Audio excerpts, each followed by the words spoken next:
Madaxweynaha Ruushka Vladimir Putin ayaa booqasho ku tagay caasimadda Shiinaha ee Beijing.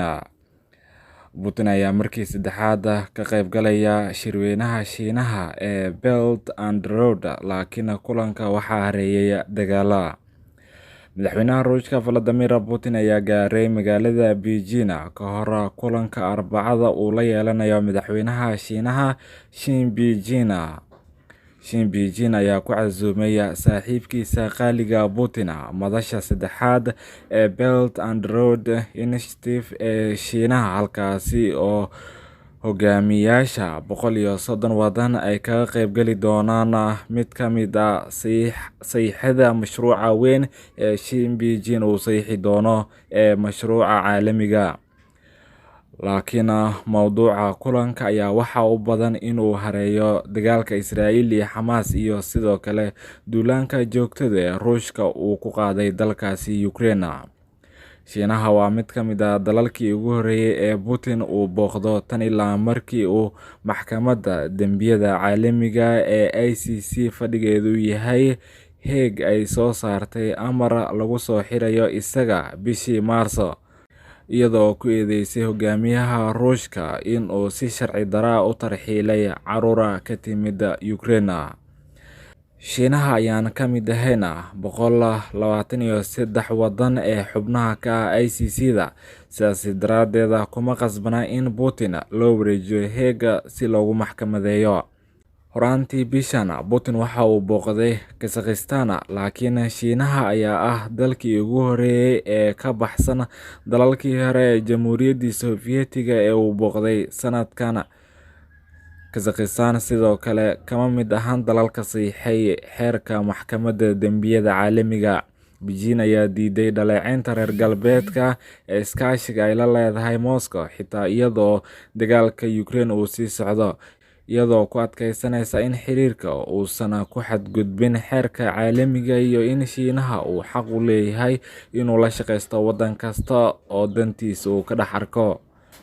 Ganacsiga u dhexeeya Shiinaha iyo Ruushka ee deriska ayaa sare u sii kacaya tan ilaa markii Moscow ay bilowday duulaanka buuxa ee Ukraine bishii February 2022, iyadoo Beijing ay soo dejisatay saliidda Ruushka kadib markii waddamada kale ay cunaqabateyn ku soo rogeen badeecada Ruushka laga keeno. Wareysi uu siiyay telefishinka dowladda Shiinaha ee CGTN ka hor booqashadiisa isbuucan, Putin waxa uu sheegay dalal badan oo adduunka ayaa qaadanaya fikradaha iyo hindisaha uu soo bandhigay madaxweynaha dalka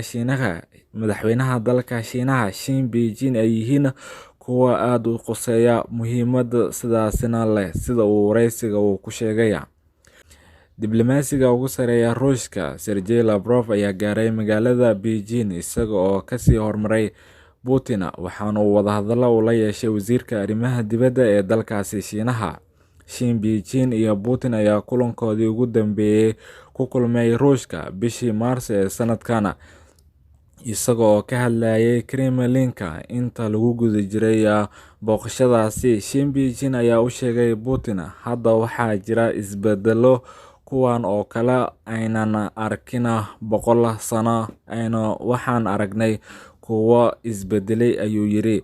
Waxaana uu madaxweynaha dalka Shiinaha Xi Jinping uu sheegay in ay qayb ka qaadan doonaan isbedelada caalamka ka dhacaya.